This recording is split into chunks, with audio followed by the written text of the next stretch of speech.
My name is Austin Williams. I'm the director of the Future Cities Project, and this is the Bookshop Barney. I think you're all muted. Hopefully, I'm sorry for that. It sounds very authoritarian, but it's the way of Zoom, I'm afraid.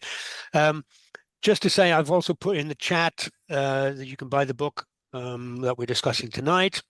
There's a link to the Amazon website, and also there's a link to the Barneys as well if you would like to make a donation for the event.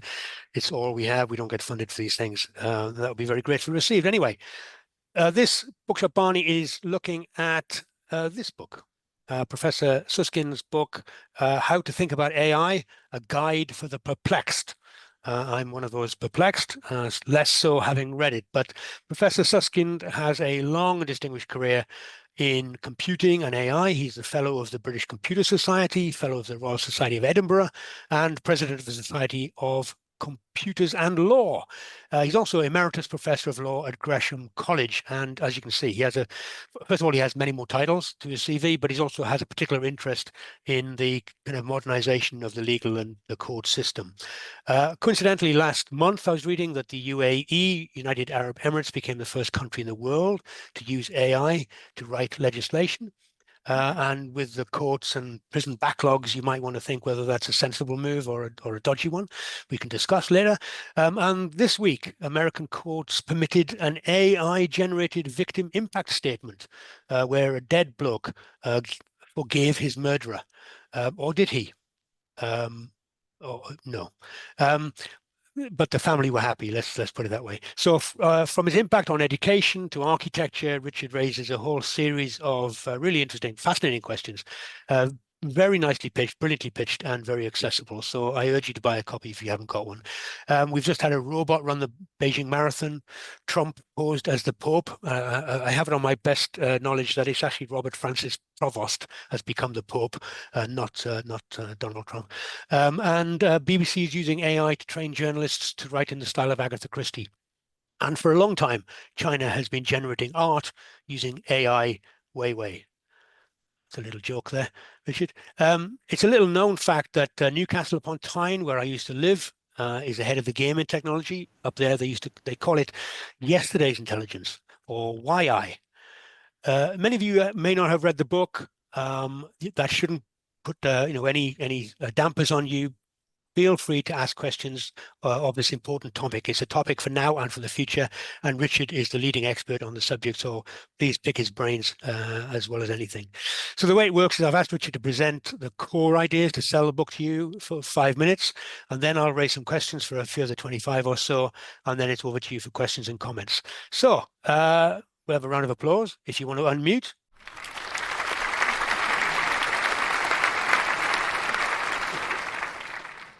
Thank you very much. So, Richard, if you would, over to you. Oh, well, thank you very much, Austin, and good evening, everyone. Thank you for taking the time to come and hear about my book.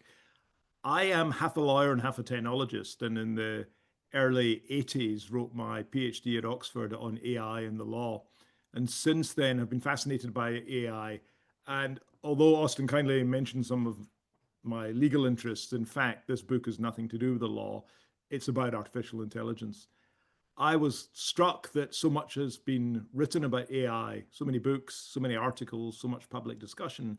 But I was struck how it seemed to me that the debate was being dominated by the computer scientists, by the tech entrepreneurs, often using language and concepts that I think were not readily understandable to most of us. So I thought what I would do, given my background in AI, my background in writing, this is my 11th book. I thought I'd have a go at writing, and this is for the first time, a book for the general reader to try and help people understand what AI is all about. Now, the book's not technical. It's not an explanation of how AI works. There's a little bit of technology in it, and it explains technological issues as it goes along. But my interest is far more on the impact of AI and what these systems will actually do. So I have an introduction to AI historically, again, in terms of the impact of these systems, the area in which they work. And I have a broad analysis of what I think is happening in the world of technology. And the most interesting thing in technology is the speed at which it's moving. And we know, because we've heard so often, about this explosive exponential increase in the power of technology. But I mentioned the striking phenomenon that the underpinning technology in AI today, don't worry about the technological details, but neural networks, the underpinning technology, the power available to develop, to train these systems is doubling every 6 months. And that means over a 10-year period, we'll see a 1 million fold increase in the power available to build these systems.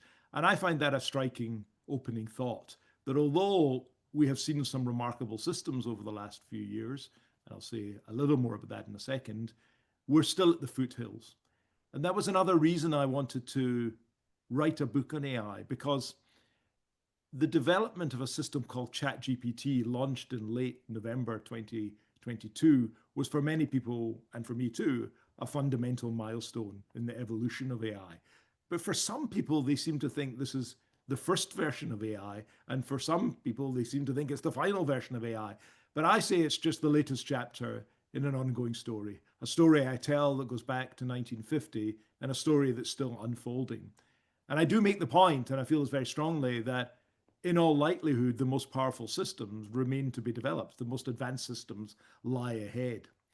I also talk about the confusion in the field. You'll have heard some people saying it's the end of the world, and some people saying this is all overblown. And I think we have, and I try to explain this, two very different mindsets when we think about AI. And I call them process thinkers and outcome thinkers. The process thinkers are people, mainly computer people and engineers, who are interested in how the technology works, how the systems are designed, the architecture. And those who are interested in outcomes are interested in the economic, the legal, the ethical, the business, the government impact of these systems. And often these people, scientists and people who are not scientists, are talking past one another. So I clarify, I hope, that there's different ways of looking at AI. And there's no sense in which it seems to me that being a technologist gives you an entitlement above others to debate about the impact of AI. I also talk about the confusions in our language, and actually we don't have the words yet to describe what it is when a machine apparently behaves empathetically, or apparently is creative, or apparently exercises judgment. Now, we all think that creativity and empathy and judgment are distinctively human characteristics, and I agree with that. But in fact, we're seeing systems that on the face of it are somehow mimicking, but not replicating. They're mimicking the output of a human being who happens to be empathetic, who's exercising judgment, or is creative. And I think we don't really have the word yet for a machine, for example, that makes you cry when it expresses an emotion to you. We are moving into, as we did during the Industrial Revolution, we're moving into an era for which we don't actually have some basic terms. I also want to say that there's different ways that AI can be used, and I discussed this. In surgery, for example, a lot of people think this is about robotic surgery. And of course, it's partly about that. But that's what economists call task substitution.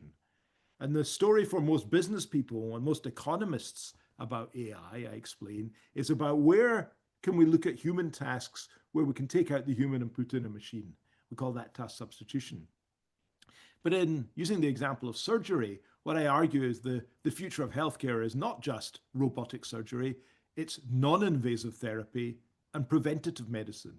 And these are examples of what I call innovation and elimination, where the technology doesn't automate what we do in the past, but it allows us to do things we want, to achieve outcomes and outputs that we want in entirely new ways, and often removes the problem for which humans exist. So the idea, or a certain kind of human specialists exist, the idea of preventative medicine, if we get that right, there'll be far less need for conventional doctors and so forth. So I talk that through.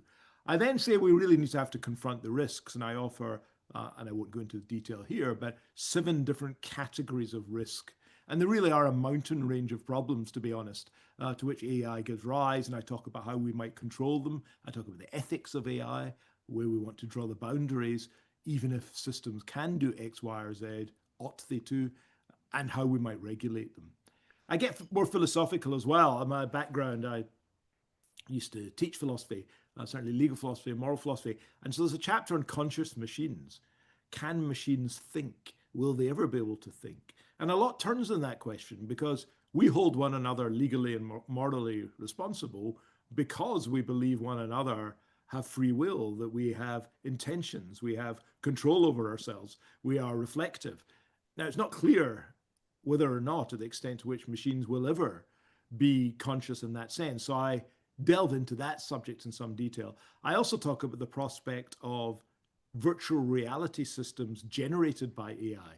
You know, this latest category of system, ChatGPT is an example. They're called generative AI. They generate words, poems, limericks, reports. They generate music. They can generate code. And I think they will also generate virtual worlds. And I talk about this idea that many of us will spend much of our time in these very realistic worlds that will be created by AI.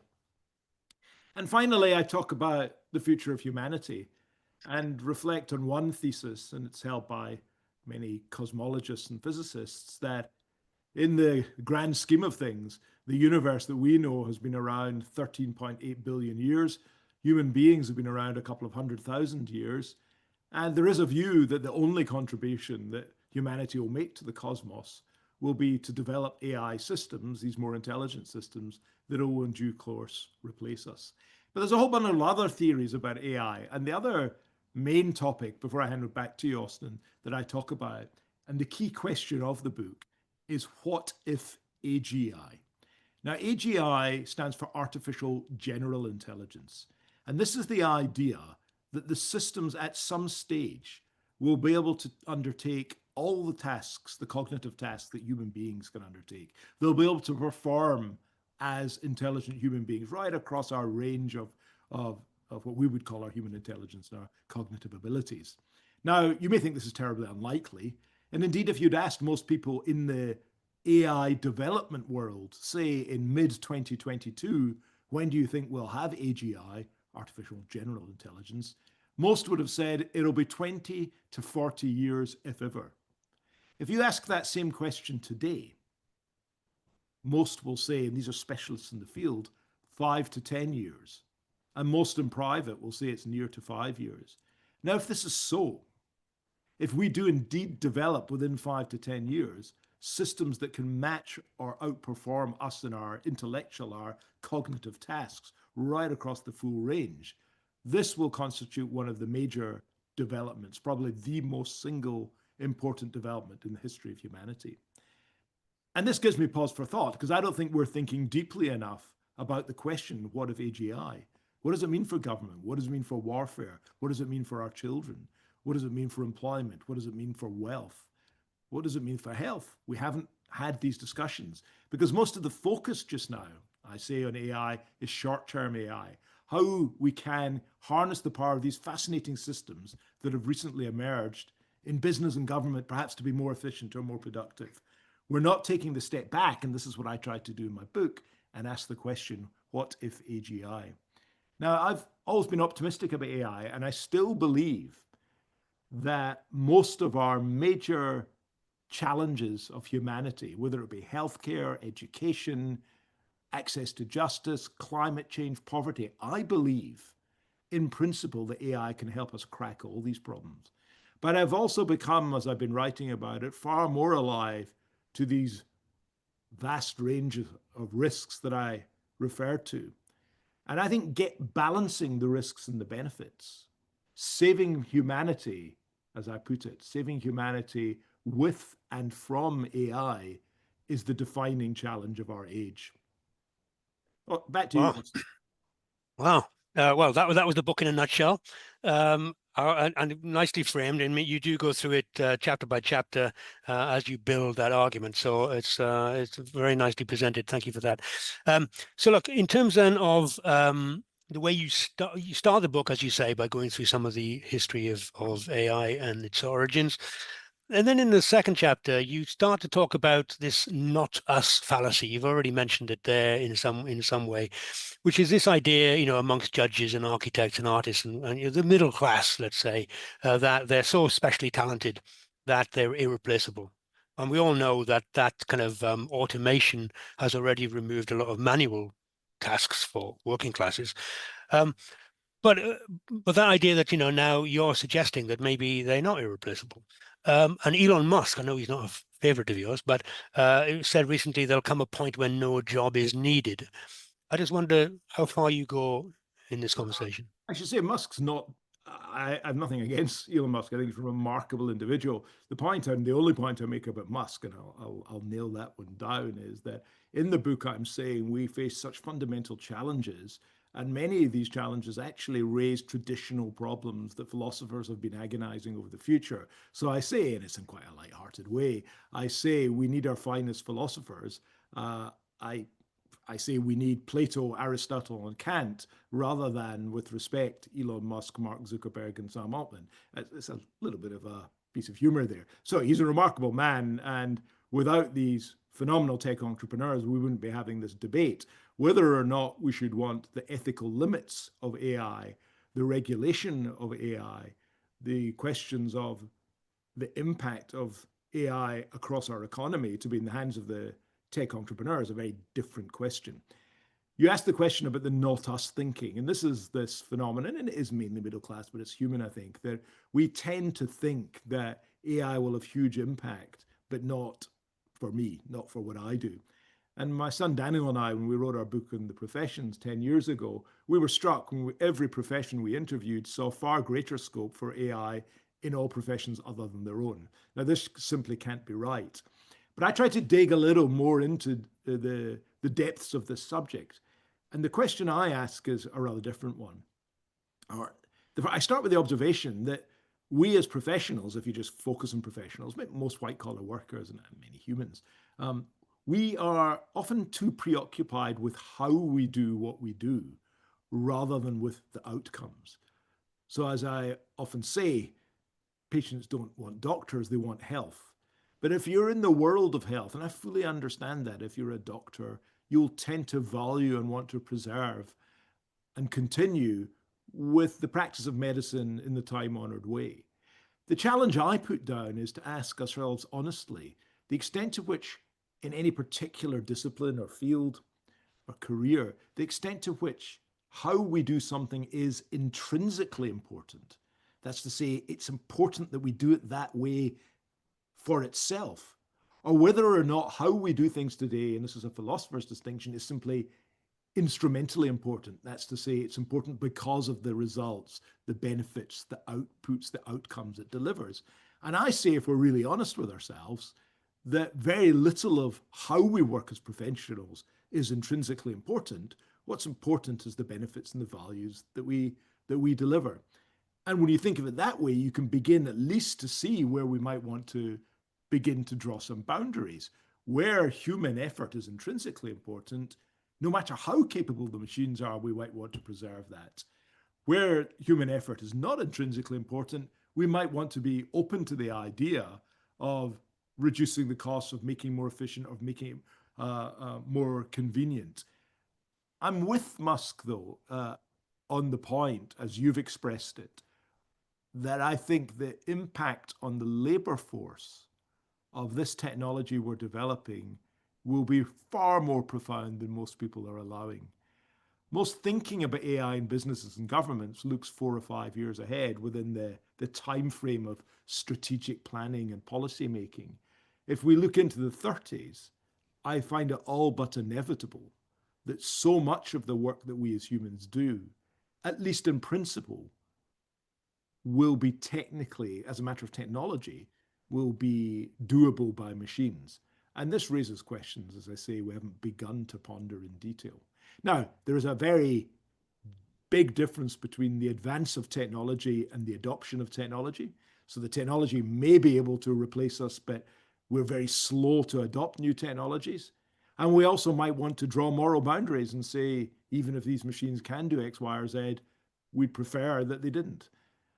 But we have to be, I think, far more open-minded to the idea that much of what we currently do might be done by AI systems in the future, rather than engaging in this not us thinking. Okay, right. Look, I mean, I was going to, when I read it, I mean, I completely agree the way you frame it, but obviously there is a mood, a vibe, as we now say, apparently, that, you know, when you go to universities, as you will probably well know, that many universities say, we don't want critical thinking, we just want students to pass. So that kind of process versus outcomes suddenly becomes quite Philistine in its the way that we perceive it. So that's my only concern was, is that a little bit of what you're arguing, although I agree with you, in the current moment has a different tone, a different flavor. Yeah, I'm not sure that would, I mean, I speak as a university professor, I'm not sure that that would, on any professor's view, be the outcome that we pass exams. I think the outcome that we would be after is to inculcate into the students the skills, the knowledge, the insight, the expertise, the abilities, the faculties that they will require in later life. And also, and I'm big on this, there is, I think, much to be said for learning and knowledge for its own sake. I study philosophy, although it's become quite handy as it happens. Philosophical stimulation may not often lead to action or change, but it is fun for its own sake. So a lot depends on how it is you define your outcomes. I think the bigger issue we haven't addressed really is what it is we think we're training young people to become. Because if I'm just half right about the impact of AI, my fear is we're generating 20th century workers rather than 21st century workers. Yeah, fair enough. No, I'm not accusing you. I'm just simply saying that there is a general mood abroad, especially within the university sector, which maybe I feel I'm a lesser academic than yourself. But just on that, just to make extend the point in terms of education as a thought. We're thinking about AI and what it means for knowledge and how to kind of create a better generation and a real understanding and critical thinkers. I agree with you, but the question is will we be impressed by AI written books? Or will we become cynical of all books? I mean, because you put a disclaimer in the front of your own book to say it's me, not a chatbot. Honest, Gov. Yeah, I did. So the meaning of human achievement. Will we become more cynical about it? I think it's such a good question that, yeah, I do at the beginning of the book. I say none of this, I say precisely none of this book was written by AI for better or for worse. Whether or not that will be the case in the future, I simply don't know. I also tell a story there about, We all know a chatbot would have said that, don't we? yeah, I'm a lawyer as well. So, Yeah. um, I also tell the story there about I write for the Times, and the Times asked me in early 23, would I write an article for the Times on the impact of AI on lawyers? So I went to the then system ChatGPT and said, could you write 800 words for the London Times on whether or not AI will replace lawyers, and will you base it on the research and writings and do it in the style of Richard Susskind?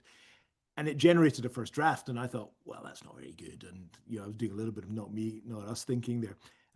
I used 6 months later the next version of the system, which is GPT-4, just half a version later, and I asked it the same question. And when I read its output for the first time, a shiver ran up my spine. I thought, oh my goodness, this is not far short of what I would do as a first draft.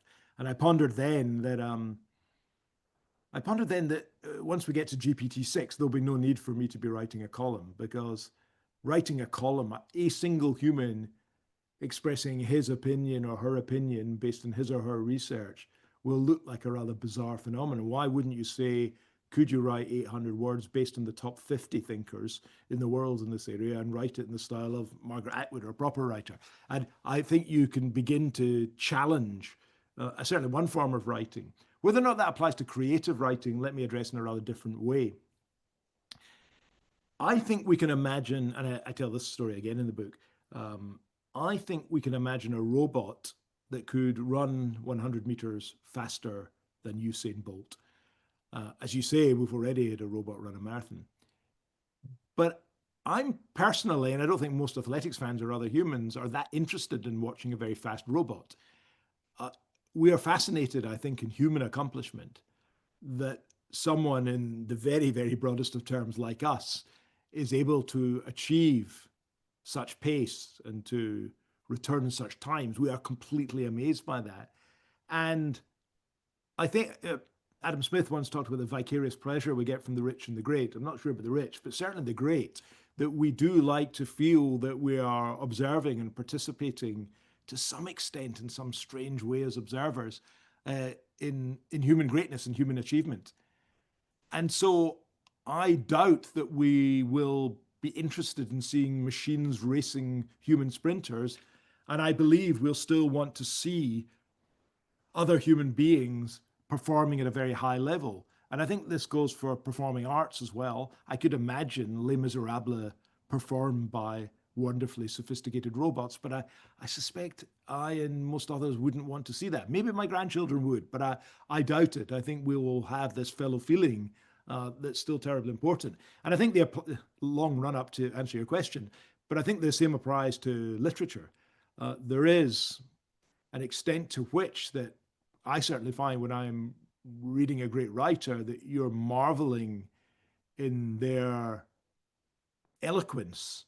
You're a little bit jealous because you think, gosh, that range of vocabulary, that combination of words, that's just beyond me. But you get a great deep pleasure. And Martin Amis, who for me is one of the great stylists of the 20th century, he describes reading and writing as a cooperative process, so that you as a human are, in a sense, cooperating with the author in creating the images and the thoughts to which the words give rise. And I'm not sure we would want to do the same thing with a machine. My only caveat to all of this is we may not in the future know whether or not something we read is generated by a machine or an AI system. And it may indeed protest, as you were suggesting, it may protest in human terms that this, of course, was written by a human. And that's why there's quite a lot of work going on in the whole area of in documents of watermarking, so that it's clear when you read a document whether it was wholly written by AI, partly written by AI and humans, or entirely written by humans. Yeah. Okay. Well, look, I mean, I think that's a lot to have the audience come back on you on shortly. By the by, since you start with a poem by William Blake, looking at the working class of that time and the pollution and the worries about modernization, I put it into Chat GPT for William Blake to write a more modern poem. I'll send it to you. I'll post it up on the chat later. It's actually very interesting, very good. Well, it's interesting, sorry, Austin, that you mentioned that. And it's a funny thing when you write and you select, because people take different things from it. The reason I included that quote was the phrase mind forged manacles. I just love that, this idea that we are constrained in our views. We're almost manacled by these ideas that have been conditioned in us. That's how I interpret it in any event. And that was something I just wanted to inject into people's minds when they read the book. Try to free yourself of the shackles of 20th century thinking. Try to imagine an entirely different world. Don't be subject to these mind forged manacles. Very good. Like I say, I'll post it in the chat. I'll put it up on the video as we go through. Just in terms of the what do you call them? Tech bros, tech giants, people like Elon Musk, we've already mentioned. But you say that, as you've already said, leaving it up to them is a bit dodgy. And you say we need an quotes an interdisciplinary army of our brightest humans to help harness artificial intelligence. I wondered who they are. Because at a time when we have this, globalization seems to be in retreat. It's been taking a bit of a battering, and you seem to be advocating a kind of a new form of international, global, legal body, I suppose. I don't know. When I read it, I didn't know which was more worrying: a society run by robots or a society run by interdisciplinary armies. So maybe they're the same thing. I don't know. Well, it wasn't so much to run and govern the technology, it was to think through its implications. Because the theme of my book is we just haven't thought this through. We haven't thought of the economic implications of the collapse of the labor market. We haven't thought of the ethical implications of these machines perhaps being used for nefarious purposes. We haven't thought of the legal implications of machines that act autonomously and give rise to loss, damage, or injury. And my point was, and I use this analogy, it was a little like in the early 80s when there was great work going on in test tube babies, but it was clear also that there was some profound issues about humanity and life being raised. And at the time, a philosopher called Mary Warnock was given the job of creating a public debate in the UK about the impact of this technology and how it was that we as a community felt about it. And it was that I had in mind, that we need a decent public debate so that voters, citizens, businesses, children, we can all think more deeply and more clearly about what it is we're wanting, about the extent to which we want these systems in our lives. The impulse, of course, for tech entrepreneurs, for computer scientists, will tend to be towards ever more capable systems. But I say the genie's half out the bottle. We have about 10 years if we're perhaps, in my view, and others, you too, if we're perhaps wanting to constrain and contain these systems. So it was not so much a group of this interdisciplinary army was not so much to be governing and ruling us, it was to give us help in thinking through these areas with clarity. And what I was trying to do in my book is just open this conversation and call on others who are more experienced and more knowledgeable in each individual area than I am to help us through. And so I touched, for example, and I mentioned earlier about the weaponization of AI and the use of it for military purposes. I'm not a specialist there, but I'd love to read something in non-technical terms and to hear people who really know their stuff tracking me through this. And so that was the call for the army. Fine, okay. And I also read an article by a chap called Joel Kotkin. I don't know if you know, he's an American urbanist. He was arguing that, what did he say? Far from disrupting the current Silicon Valley oligopoly, AI is helping to sustain it. He's not possibly, he was talking about algorithms that can give you certain content, whether it's Twitter or Meta. You know, they have a censorious wing, as well as a liberation ambition. And you seem to concede throughout the book that there is this tension between technology setting us free versus a tendency to limit our freedom.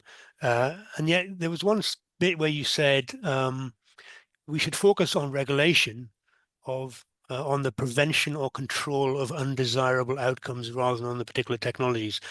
Again, maybe I'm over-egging this, right? But I wondered what outcomes you had in mind, because we've just gone through the Online Safety Act in this country, which does seem to be very much concentrating on limiting certain access to certain information that is deemed to be incorrect or harmful. I just wondered how we determine this. My point in that was that a lot of the thinking, for example, in Europe, certainly the early thinking about in leading up to the AI Act was in response to generative AI and response to certain kinds of systems with certain kinds of characteristics and certain kinds of capacities. And I'm saying that the technology is moving so quickly, we shouldn't be trying to regulate these enabling technologies. We're seeing breakthroughs every 6 to 12 months. We cannot be jumping up and producing new regulation and law every time there's a technological breakthrough. So what I'm saying is, and this is not in the world of law, this is fairly mainstream concept, that we should be regulating and legislating relative to desirable and undesirable outcomes, no matter what enabling technologies are in place. And this will enable us to have more lasting regulations. If you try to regulate the technology of the day, which is actually the running theme of most regulators around the world, you're actually only putting in place very temporary provisions.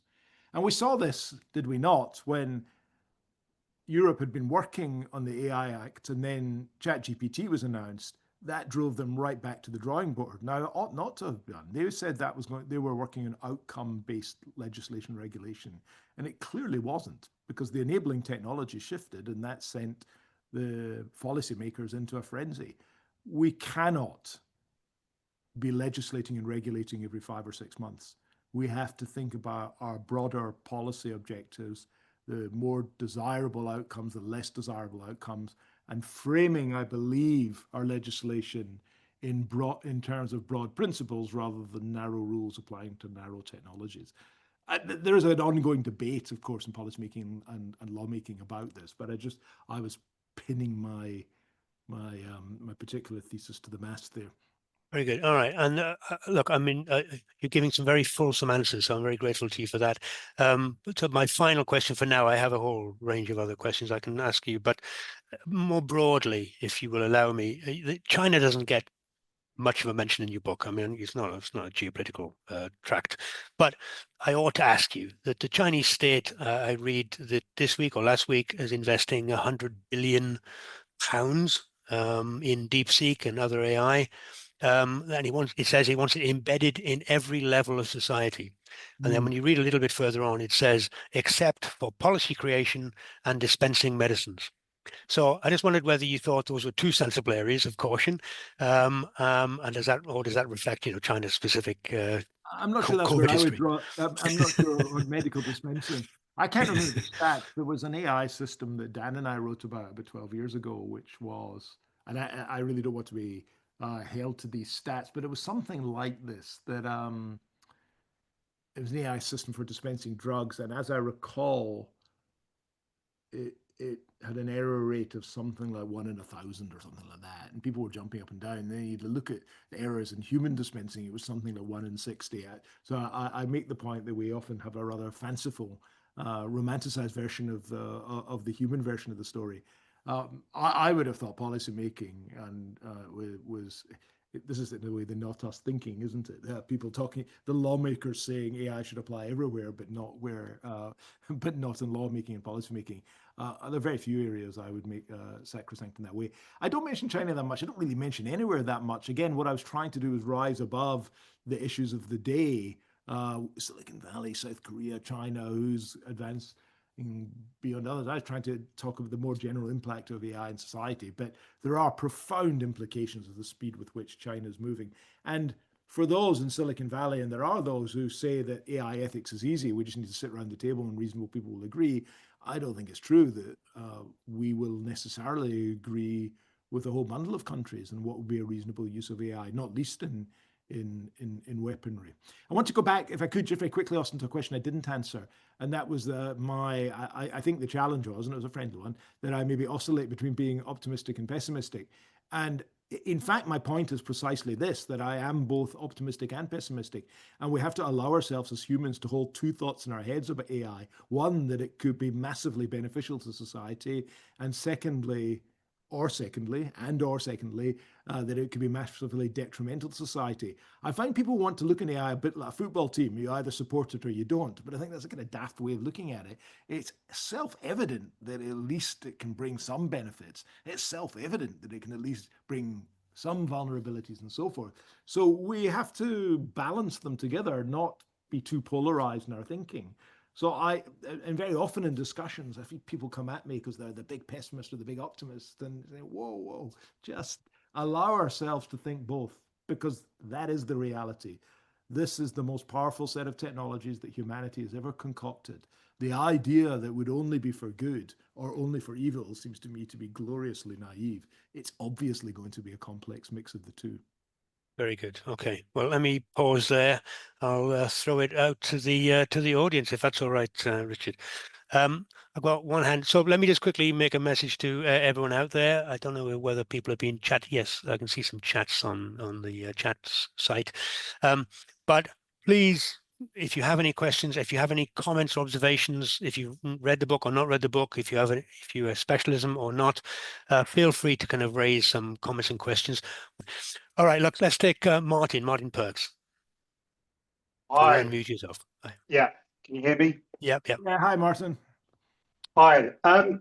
Love the introduction. I'm going to read your book. I've got 2 points to make, and I will be brief. There's many more things to say, but I think we're at risk of just lots of hyperbole about AI and what it can and can't do, and sort of projecting so many years in the future.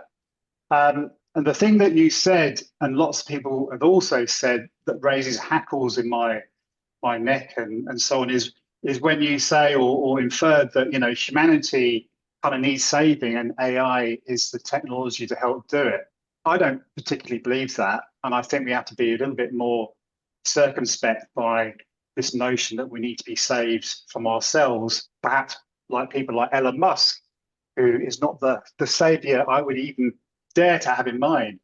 The point I'm trying to make is, and I'm being around the houses already, I think we have to really keep careful of the language of what we use to call AI. You talked about AGI and so on, and others start talking about reasoning models and agentic AI and vibing and all this sort of stuff. And we start to give it very humanistic terms when essentially it is still a probabilistic statistical model, which is very clever, but it is only at best 99% accurate, right? It is only just good enough. That's not to say culturally and politically that doesn't suit our needs and means as it is now. But we have to be really careful in terms of how we describe AI, because it certainly is not conscious and it's certainly never going to be intelligent like you or I. But the one quick point, and I'm going on too far, that I do really agree with you, and I'm thinking about this a lot myself, is that the real Achilles heel of AI is that ultimately we won't relate to it like we will with other human endeavors and creativity as such, like storytelling, you said, like Amos and others, where it involves a human being sweating it out, often talking to other humans in a cultural sense to create something wonderful, even challenging or risk-taking. And I think that's the real killer problem with AI, is that ultimately I do not want to be governed by AI unless I know a human has sweated it out intellectually or otherwise to produce something that I will then take heed of. So is that a question? But it's a thought. I'd like you to come back on it if you may. Can I just take that one? I'll get Richard to answer this one question, especially since Martin just said that he'll never be as intelligent as you and I. I thought that was a nice little flourish there. Richard. Let's give it a not us thinking. In a way, Martin, you're my ideal reader. You're obviously a clever guy, and you've got very strong instincts about this. But my argument is that instincts aren't enough. You said a lot of things that, for me, and this is why I've written a book, that are too dogmatic. I agree that there's a risk of hyperbole, and that's why I say there's 6 different views on the future of AI. So I want to dig into these issues in a little more detail rather than the observation there's too much hyperbole. I want to look at what are the 6 different views of people who thought deeply about AI and which stand up and which don't stand up. And I also want to think through the trajectory. Although you may be right that these systems perform at a certain level now, is it likely that we've reached a roadblock, or might they improve? So these are the kind of challenges I want. You're asking all the right questions, but I would want of you, I think I know you were challenging me, but the reason I wrote the book is just to open up the debate rather than close the debate. Because what your line of argument is, in my view, too confident about AI. I've spent my 44 years on it, and I'm less confident now I've written the book. There's so many unanswered questions. My chapter in Conscious Machines is probably the best thing I've ever written. But and my background's in philosophy, and I've drawn in all the great philosophical thinkers about mind. But it doesn't lead me to conclude dogmatically that machines will never be conscious, for the reasons you'll need to read about. So all I ask for is an open mind. The extent I'm not saying AI will be the only way of saving humanity. Do I think humanity faces some significant problems? I mean, I've mentioned a couple. I think we have a global health problem. We have a global access to justice problem. We have a global education problem. We have a climate change problem. Do I think AI will very significantly contribute to overcoming these? I really do. I don't think I don't think it'll be the only way we'll sort out these problems, but I think it's tremendously promising. So I think maybe when you and I differ, and why I wrote the book was just to try and open the debate rather than close the debate.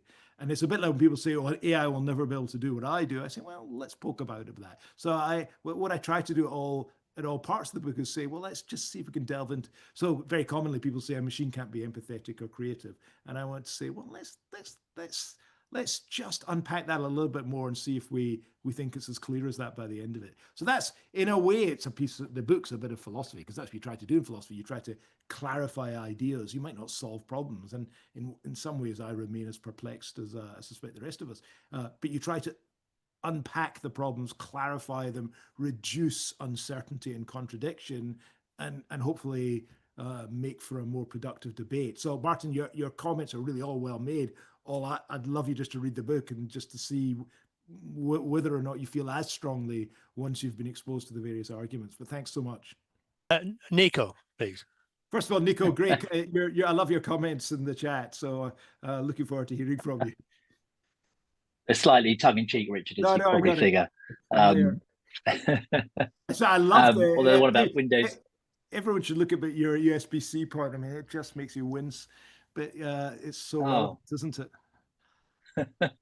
But and the same organisation which introduced what became GDPR, enforced by various British authorities, which has ruined the web for to a large extent. I mean, what's the EU contributed to ICT in the last 30 years? I don't know.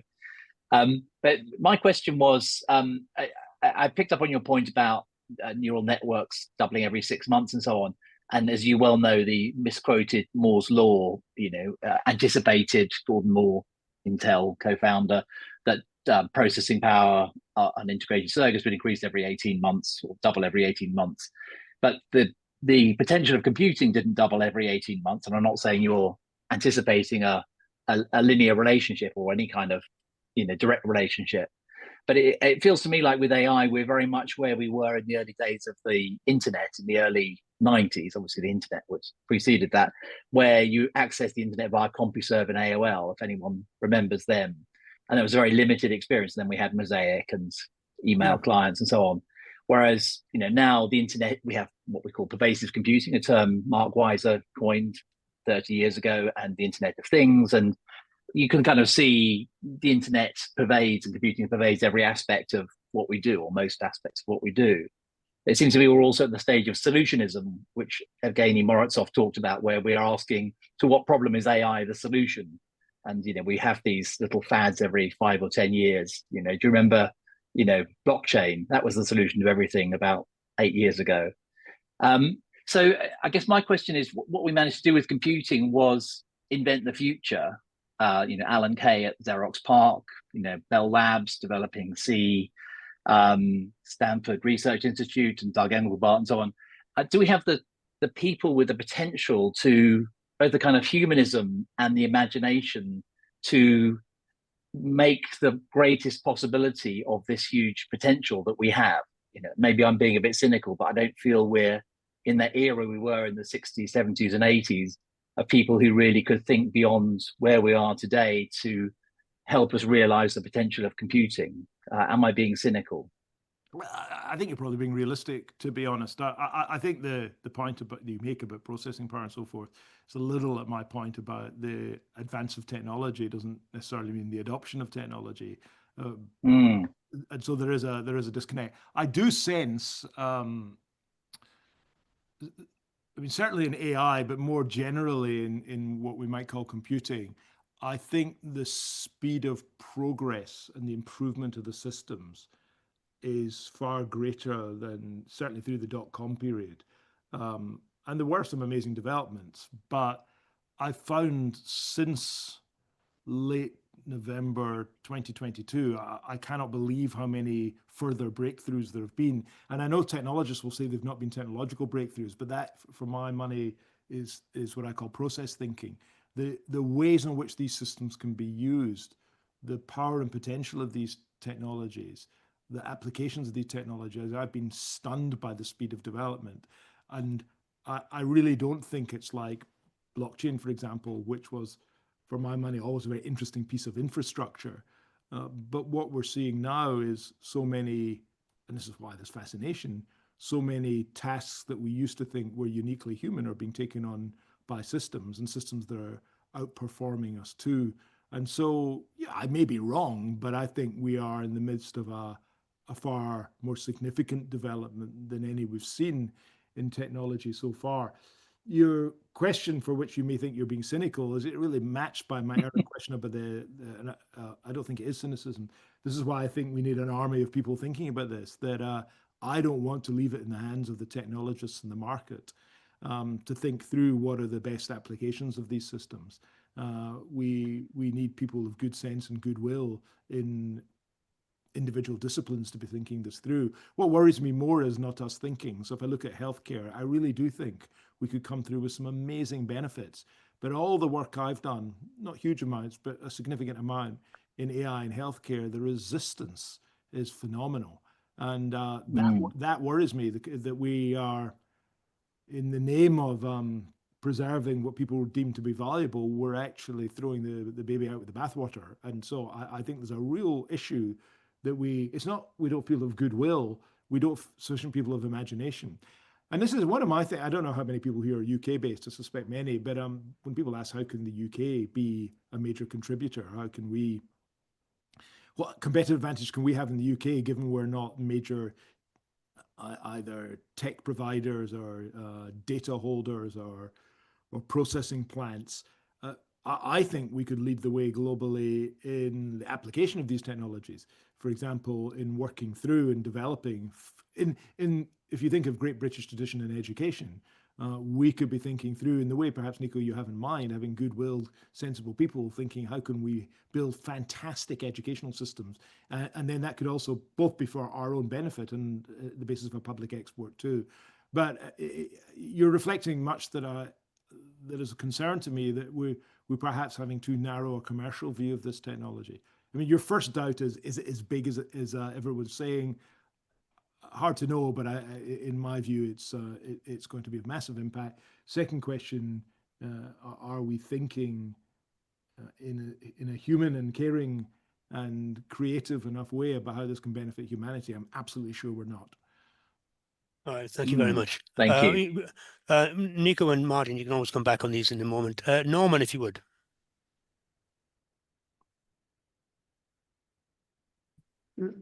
Okay, thank you. Hi, Richard. Hi, Norman. Full discussion. Again, apologies, I haven't read the book yet, but I've just bought it now. So I will read it. I've got one big question I want to raise, but before I do that, I just want to make a point about regulation that you were talking about, because I've done quite a lot of work on the EU's AI Act, and you already see the impact of this, because they are not just regulating outcomes, they're attempting to regulate the kind of foundation models before we even know what the applications are that can be built on that.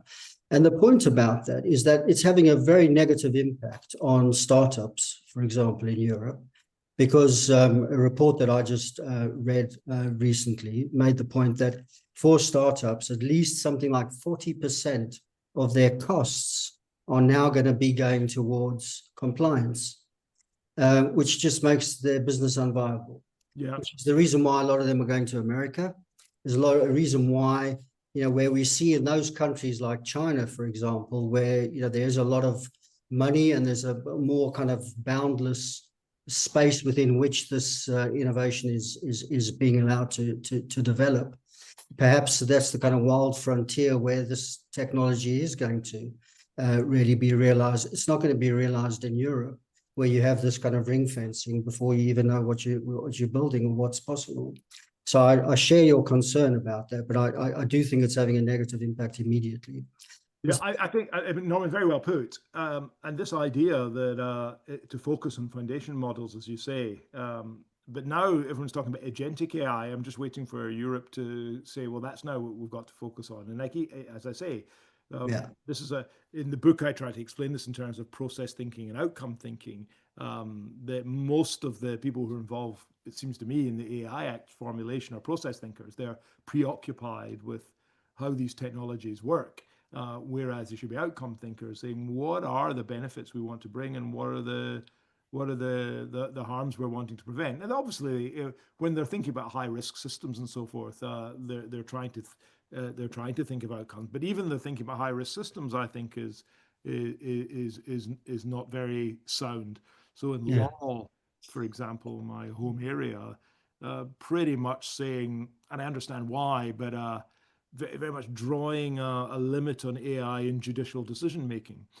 And instinctively that might feel right. But then when you realize in most countries, the grotesque inaccessibility of our legal system, we are preserving a system that's available for a tiny percent of people, where we might have an alternative that's a cheap and cheerful, accessible, affordable, good enough legal system. And so this idea of high risk systems, there's not a question in that debate about relative risk. The risk of having no systems, no AI systems, but good human systems, as against the idea of AI systems that won't absolutely always get it right. So I also find the level of debate quite low, and it really is it's saddening.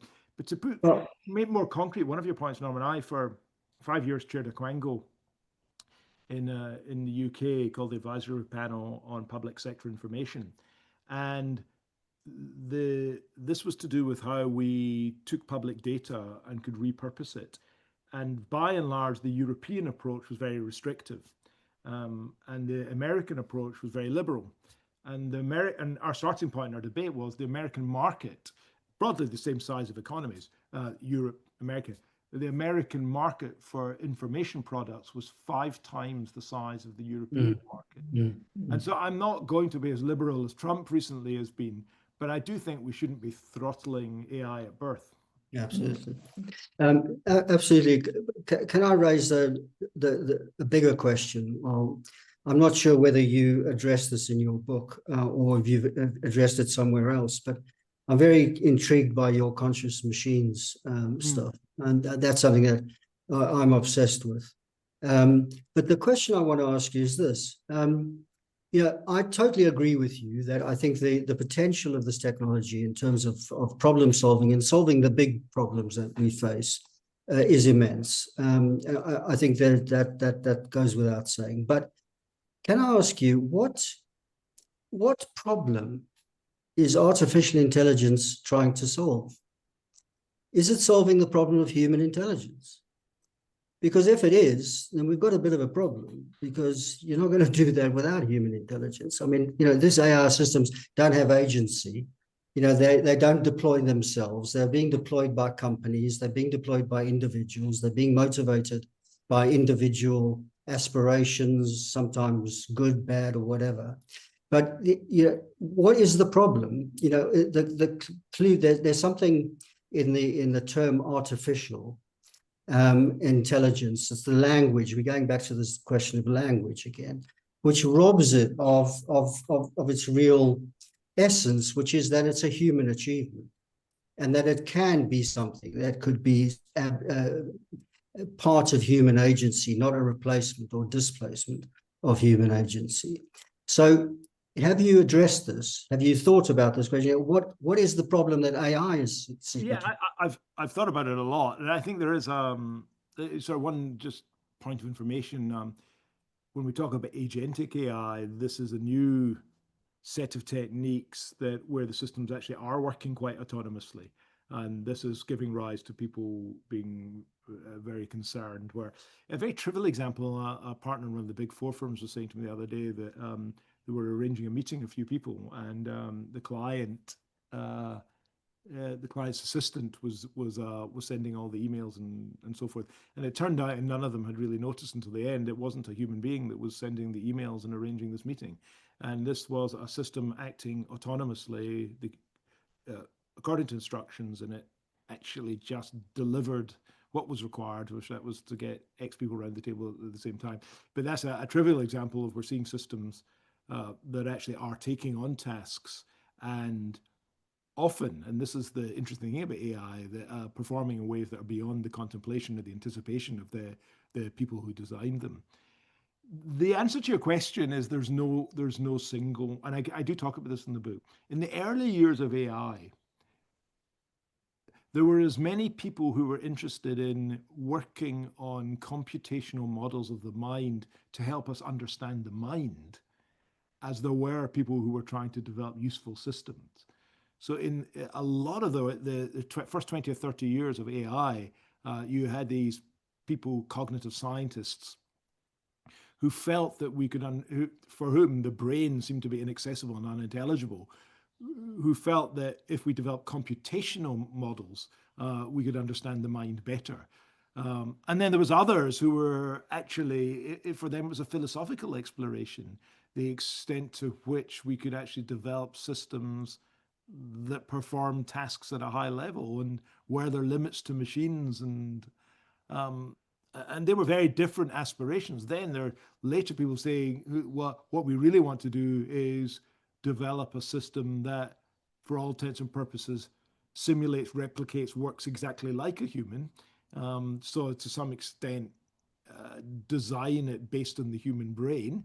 And others who say, no, that's not the aim at all. What we're trying to do is develop a system that delivers results that in the past could only have been delivered through human intelligence. So there's no overarching single view. It depends. I mentioned at the beginning, if you're an outcome thinker or a process thinker. If you're a process thinker, you're interested in the innards, you're interested in making these systems ever more powerful, you're interested in how far can we take this technology, how can it explain the human brain. If you're an outcome thinker, you're thinking, how can we use it in government, how can we use it in business, how can we use it in education. So there is no single overarching aim. I think the term artificial intelligence, and this is just such an unhelpful comment I'm going to make, but I think the term is hopeless, because intelligence is a human attribute, a faculty, an ability.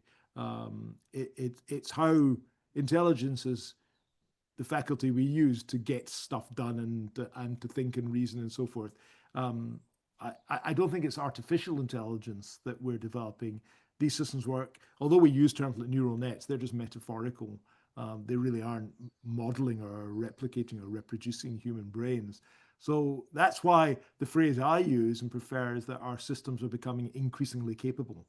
Because I think what really interests me is the capability of the machines rather than how they do it. Now, the answer to, to what problem is the solution, in my own work in the professions, I am and always have been fascinated by how unaffordable and inaccessible all the professions are. And my aim was to see, can we actually develop systems that allow people to benefit from professional expertise and knowledge without having to pay for them and without having to consult human beings. So I know what problem I'm trying to solve. The problem I'm trying to solve as a special envoy to the Commonwealth is to make sure that in 56 countries, people are able to understand, assert, and enforce their legal entitlements. But that's my version of it. So I think there's a micro answer. What's any particular business or individual interested in delivering? And then there's a big answer. What's the enterprise of AI all about? And there is no single overarching answer. And anyone who wants to say it's only about X, I think, is missing the point. It's far too multi-layered. But Okay. no, good challenge. Thank you very much, Richard. Agatha. I work on China. And China has been mentioned before, but I got a different angle on it. So I spot a very deep cultural divide, actually. We tend to be kind of techno-pessimistic, especially towards AI, while China or broadly East Asia tends to be very techno-optimistic. So they are very open, very enthusiastic about all possible new technologies. Why do you think that is the case? I'm not sure I know the answer to that question. First of all, it's a really interesting observation. And, I've often joked that it looks as if Europe's going to be leading the way in guardrails. I have no idea why there's that cultural divide. I don't find in Britain people are uniformly pessimistic, I have to say. I think they may be cautious sometimes, but I certainly, and maybe I don't get out enough and maybe don't see enough people, but I do feel there's a certain optimism across the country about what AI can perhaps achieve. But I was struck when I was in China in 2017, and I was speaking to a room of maybe 600-700 lawyers, and 6 young lawyers came up to me afterwards to tell me that we're each doing PhDs in AI and law. And I reflected at that moment there was no one in the UK doing a PhD in AI and law. And it seems to me that whether or not it's rooted in this techno-optimism, but I think China has a focus in becoming a world leader in AI that I don't sense any European country, including the UK, has. I think we dearly love to be up there, but it really is in some ways an arms race between the US and China, in my view. What's fascinating about what you say is whether or not this cultural divide will give a competitive advantage to China over countries that are less optimistic. All of that said, and I hope I've given a flavor of this, and if people feel I'm being contradictory, that's part of the book, that I am both pessimistic and optimistic. All of that said, I think unbridled enthusiasm, uncontained energy, a lack of caution has also got to be avoided. We need to realize we're developing systems of great power here that do require harnessing. With great power comes great responsibilities, indeed. So thanks. I got a very interesting observation there. I want to reflect on that. Yeah, well, I think obviously there is that situation where the £100 billion I was saying was being spent by China is a state investment. The American is more private investment, 75 billion, I believe. And I was going to ask you about whether you thought more innovation in some respects will come from America or China or from private or public sector, but we can let that one hang if you want. I've got Martin looming in the distance. Martin, do you want to come back? Martin, you've read the book and you're back to apologize. Yeah, Hey, I tell exactly. you, hang on, before you say anything, I did see that you said jokes generated by ChatGPT. That's the biggest insult I've ever had. As it happened, I tried ChatGPT and the jokes are appalling. So that's one area that maybe we can do some developmental work on. But I the think jokes, you need to, Austin. I was referring to your original jokes if they were written I by a know, robot because they're quite bad. Sorry. dad jokes. Yes. Richard, I mean, what I'd like to come back on, because you did touch on it, is what I think is a really interesting but a very also difficult aspect of how AI is being used is in education and teaching and learning on sort of both sides of it, because what was interesting was obviously during COVID, especially in the UK, the whole of the kind of teaching establishment sort of gave up on direct teaching. You know, it was remote learning and, if you like, lack of enforcement of cameras and so on and so forth. Even that, you know, kind of happened quite a lot. And now it seems to me that the sort of the AI phenomenon of how to teach kids, you know, has now sort of caught up with that sort of COVID moment and has sort of accelerated it, where I've seen lots of educationalists who, you know, go on for hours and hours about the brilliance of giving kids the ability to self-select how they educate and, you know, learn themselves, and they can, you know, have catch-up lectures and so on and so forth. And it's the merit of not having to be in the same room as the tutor, and, you know, in effect, you can do the whole thing through you know, programmatic courseware and so on, and training.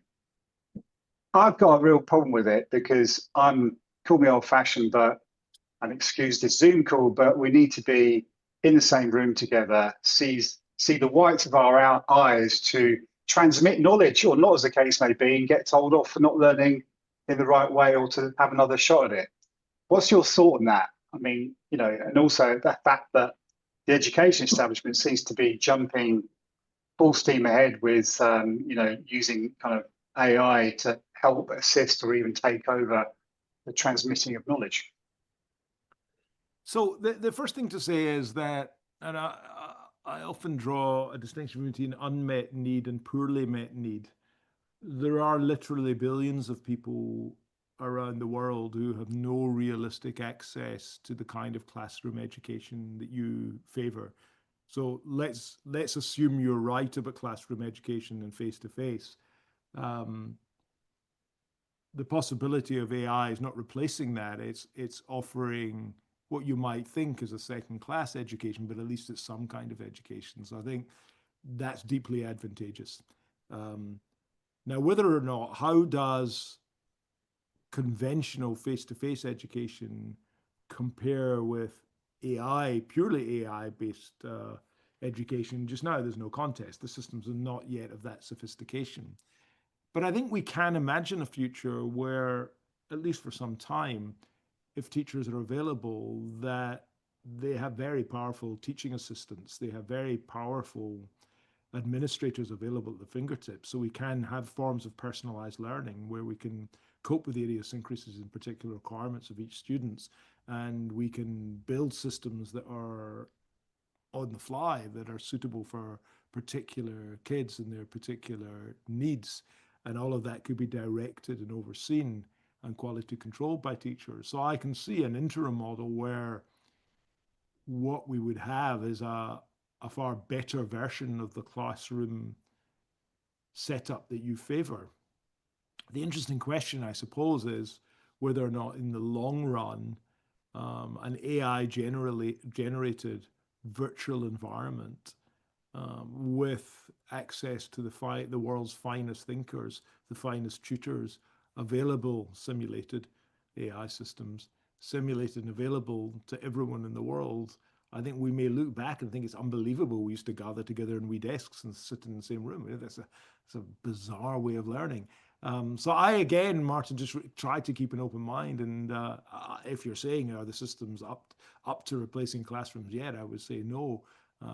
Do I think they're better than all the systems, the countries where we don't really have decent educational systems? I think it's a move ahead. So I just try to keep an open mind on it.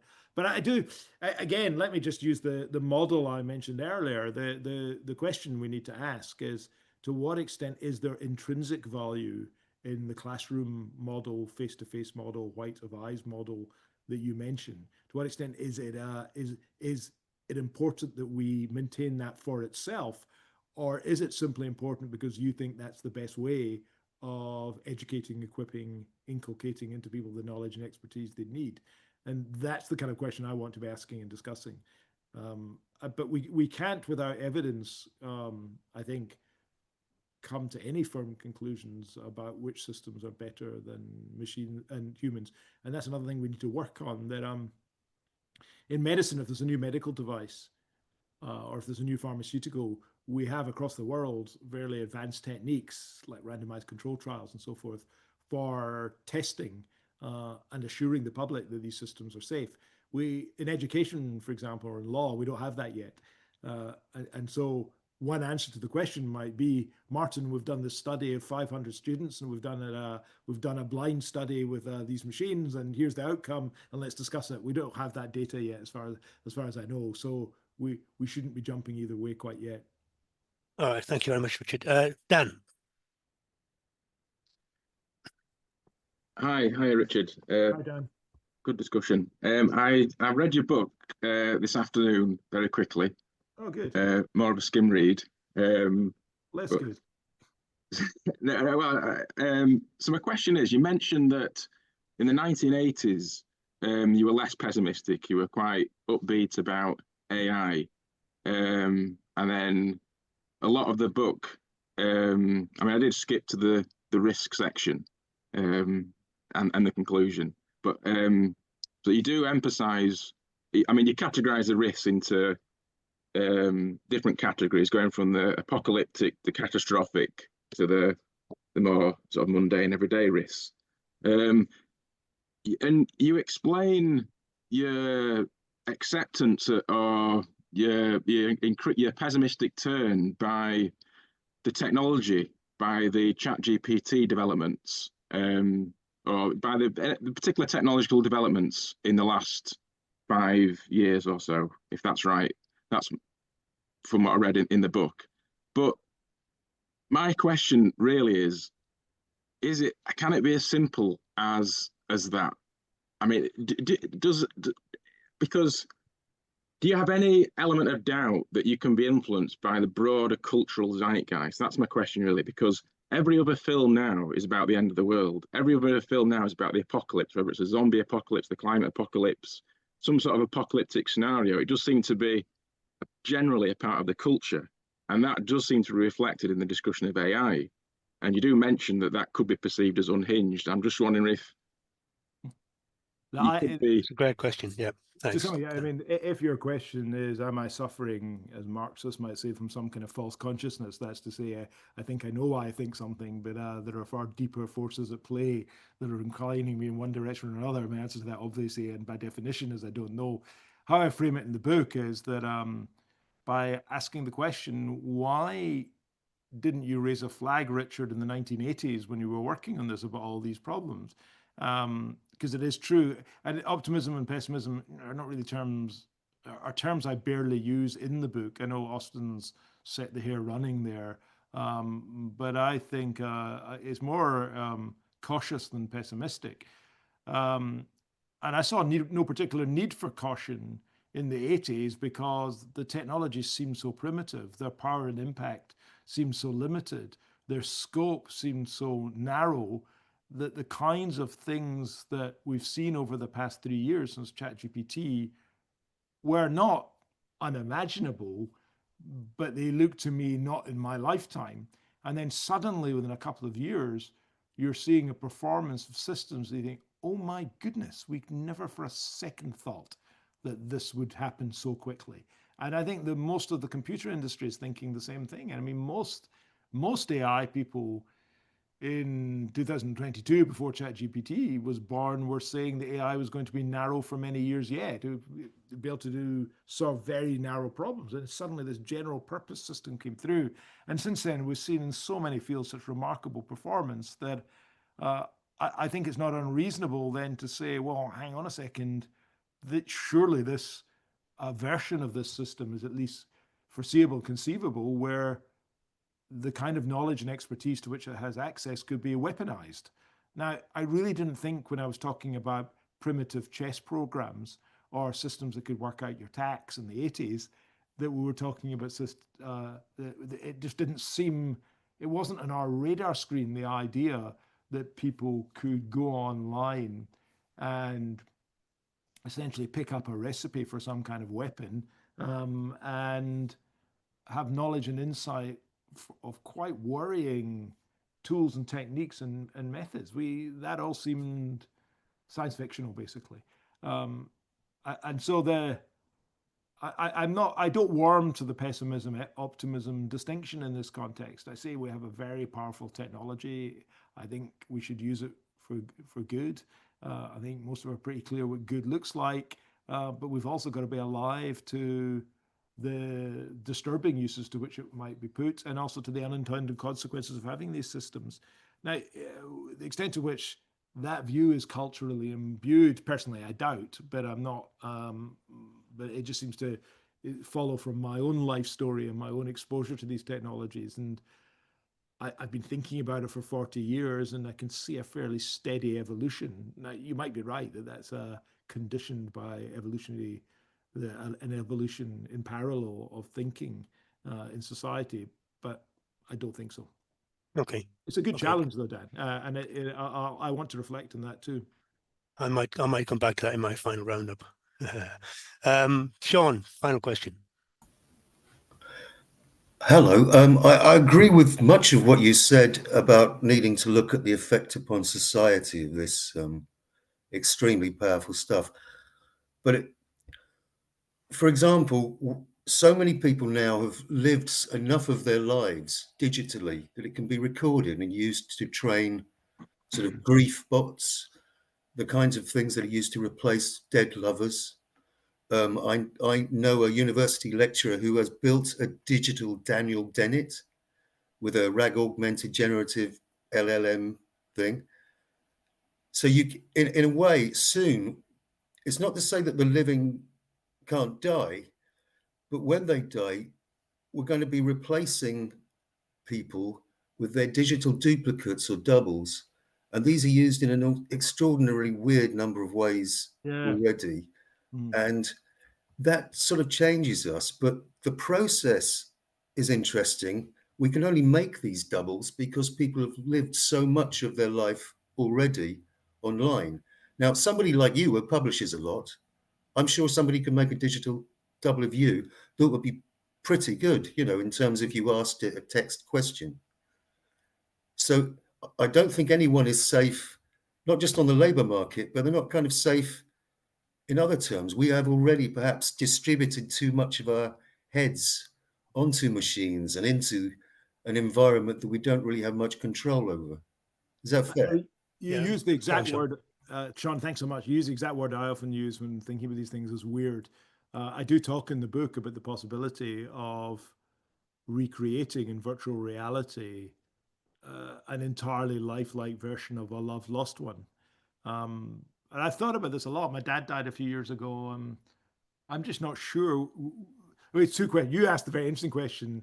Would there be enough data, recordings of my dad and all of that to produce it? So that's maybe, maybe not. But would I want that?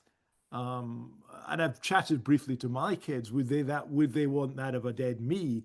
And I think we're all slightly agnostic about it. We don't really know what we think because would it be healthy? Would it be morally acceptable? The point I make in my book is another it's another side jab, as I say. What I don't want is tech entrepreneurs making that decision about whether or not it's desirable. Or I think this is again something in the public discussion. But isn't it weird? Because it's something we've never had to contemplate. We could be preserving humanity, as it were, each and every individual. Now, you may think, well, why would we want to do that? But I'm of the view that increasingly we'll spend more of our time in AI-enabled and created virtual reality than we do in the real world. And I discuss the philosophical aspects of that in my book too, in chapter 11.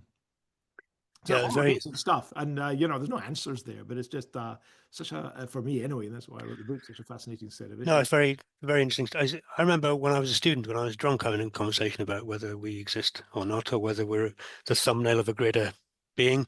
And I thought that chapter was a more intellectual version than my drunken ramblings. But anyway, we've got Nico's, even though I said the last one, Nico's come back for a final bite. So short and sharp, Nico.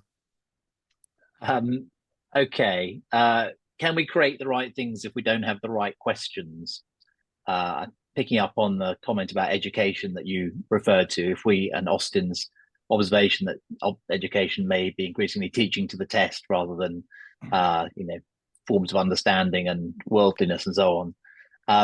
But the second question, which I put in the chat as well about 10 minutes ago, was around digital networks, we seem to have relatively little engagement of the intellectual and cultural class rather than the expert class, who you have talked about with the idea of the network society. I mean, we had Ian McEwan wrote a rather good book about having a cyborg lover, but there hasn't been much actual reflection by people we regard as our intellectuals on some of the bigger questions around computing and networks, as far as I can see. And I wonder, with some of the big questions that you're asking in the book, what are the kind of interventions you would like to hear from, a Margaret Atwood or a David Attenborough or some of our people who are intellectually active but not in the area of computing, whose domain might help them reflect on what we're trying to do in interesting ways that people who are closer to the code face, if you like, might not come up with. Thank you. Yeah, great question. The right questions. I think you probably agree with this, Nico, but I don't think it's probably not linear. We might start off with the questions we think are the important questions, but to some extent, the questions we ask are conditioned by what we think is possible. And as new possibilities arise, new and different questions will arise. So I think there's going to be questions in the future that we can't yet conceive. But I think you're right if you're saying there shouldn't be a rudderless ship, and that if we are simply impelled by ever more capable systems, then that's probably not a recipe for success. We should be guided by sensible precepts and questions that we're open to refine over time. So I don't think it's linear. I think that we just start the questions, we come up with the answers. I think it's going to be, we'll be looping back round and new questions will be inserted and so forth. I mean, some great thinkers, and as Sean mentioned, a virtual version of Daniel Dennett. Daniel Dennett was someone who was asking and answering a lot of the questions we've been discussing this evening. My own favorite in the world of the arts is Clara and the Sun by the Nobel Prize winning writer Kazuo Ishiguro. Absolutely fantastic, so provocative. But as a generality, I get and again, that's why I wrote the book, I get slightly, irritated is not the word, but uncomfortable about people who don't really know anything about AI, but knowing an awful lot about something else, then expressing a view in AI. I can only explain this, and I won't identify because it could be one of 30, but one of the country's top 30 judges. I was once in a discussion about AI, and a very, very clever person, but it was just shooting from the hip. And so I only really want input from a David Attenborough or a Margaret Atwood if they're prepared to do the groundwork and the research and the reading and immerse themselves. Otherwise, it's just very clever but untutored views. And this is why I think we need to, and this is happening in our universities, we need to encourage some of our traditional thinkers and scholars to immerse themselves in the field and therefore come up with some really informed views about these issues. But I've in general been disappointed by the instinctive responses of incredibly impressive people to AI because they hadn't had the time to think it through. Very good. That's cue me. Anyway, look, I just want to say thank you very much indeed. Just in terms of the social questions, the zeitgeist questions, I thought they were, for me, kind of the framework around which the AI operates, because I'm not an AI nerd, but I am interested into how these things fit in. I thought the question you asked or you answered about education is very instructive, because obviously very often you find people in developing countries, the key motivation is they're desperate to learn.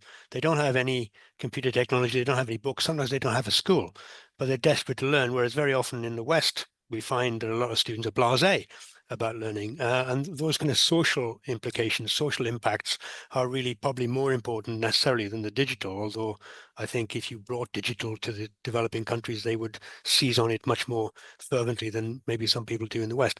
So I think that conversation is kind of quite important. I also think the conversation on the back of the book, there's a testimonial by Baroness Scotland, where she says, this book is essential for those who want to transform the world through AI. And it's and it probably wasn't intended in this way, but I did think, maybe it's seen as a good in itself, but it begs the question: transform it into what? And the idea about, the transforming the world through politics or through social engagement of individuals rather than necessarily relying on a technology is something which I do find really interesting, that there's a lot of wishful thinking about what could happen and will happen, but obviously somebody has to make it happen. And I think if we're living in a world which the zeitgeist is slightly more negative, even about AI, but more negative about humanity, then I think we might be slightly delaying the positive benefits of what it might achieve rather than kind of bring them on. I don't know if if I should stop there as a hiatus point and you can throw it back at me and answer, or I just carry on and we can complete the session. No, carry on. I've spoken enough in a way. Good. I did want to say how great all the questions were. I really enjoyed the discussion. I didn't know what I was coming into, but it's been a great way to spend the evening. And thanks so much to everyone. And very good, but you're very good. It's been really instructive. Great discussion, as you say. Hugely important topic. The book is in the chat. Please have a look at it. And How to Think About AI, Guide for the Perplexed, really made me understand a whole range of topics that I never had much of inkling about, but I'm going to be reading more, and I've already got one of you and your son's books on order. Just to finish, just to keep Martin Perks happy, an AI machine walks into a bar. The barman says, "We don't serve robots here." And the machine says, "One day, all humans will serve robots." That's another one of mine. Anyway, okay, I'll take that as approval. Thank you all very much indeed. If you want to unmute and give Richard a round of applause, I'd be very gratefully received. Thank you very much. That's a good joke, actually. I'm going to pretend that's my own.